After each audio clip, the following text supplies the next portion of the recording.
ఏ మహి, నిద్రపోతున్నావా? లేదు బావా, నీ పాట వింటుంటే చాలా హ్యాపీగా ఉంది. చాలా థ్యాంక్స్ బావా. నా కోరిక కాదనకుండా నాకు ఒక రోజునిచ్చావు. ఆ ఒక్క రోజుని అద్భుతమైన రోజుని చేశావు. ఆ అద్భుతమైన రోజుని నా జీవితంలో ఆఖరి రోజుగా చేసుకోవాలనుకుంటున్నాను బావా. థ్యాంక్ యూ బావా.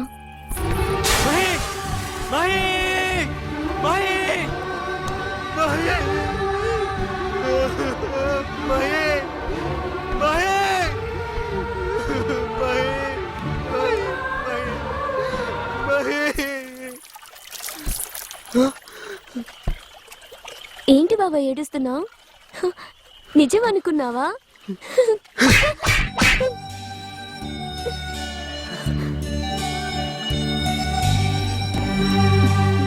పిచ్చి బావా, నేనెందుకు చచ్చిపోతాను బావా? ఒకవేళ చచ్చిపోయినా నువ్వు మాత్రం ఏడవద్దు. నువ్వెప్పుడూ సంతోషంగానే ఉండాలి. నువ్వెప్పుడూ నవ్వుతూనే ఉండాలి. నవ్వు బావా, నవ్వు. మా బావ నవ్వాడు.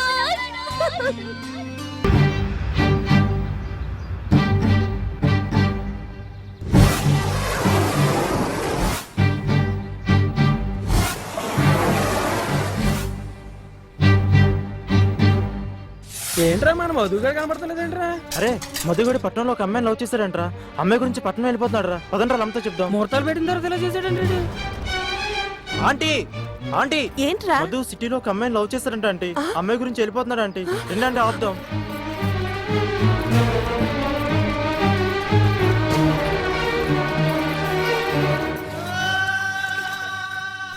ఇదిగో బావా బ్యాగ్.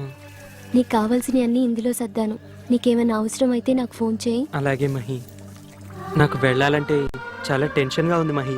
నువ్వేం టెన్షన్ పడకు బావా, అన్నీ నేను చూసుకుంటానుగా. నువ్వు హ్యాపీగా వెళ్ళిరా. చాలా థ్యాంక్స్ మహి. అప్పుడప్పుడు నన్ను గుర్తు చేసుకుంటావు కదా. అసలు నిన్ను మర్చిపోతే కదా. థ్యాంక్స్ బావా. నువ్వెప్పుడూ సంతోషంగా ఉండాలి. ఆ అమ్మాయిని బాధ పెట్టకు. ఆ అమ్మాయి ఏదైనా తప్పు చేస్తే నువ్వు కోప్పడి తనను బాధ పెట్టి నువ్వు బాధపడకు. ఎవరైనా వచ్చి నిన్ను ఆపక ముందే వెళ్ళిపో బావా.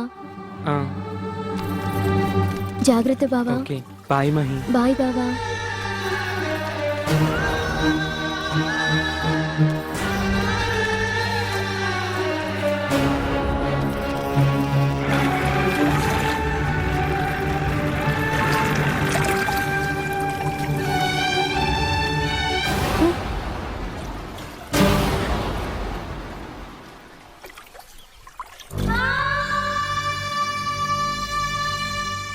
ఏమై అప్పగింతలైన తర్వాత నా ఇంట్లో కోడలుగా అడుగు పెట్టాల్సిన నువ్వు మీ బావాన్ని వేరే వాళ్ళకి అప్పగించేసావా?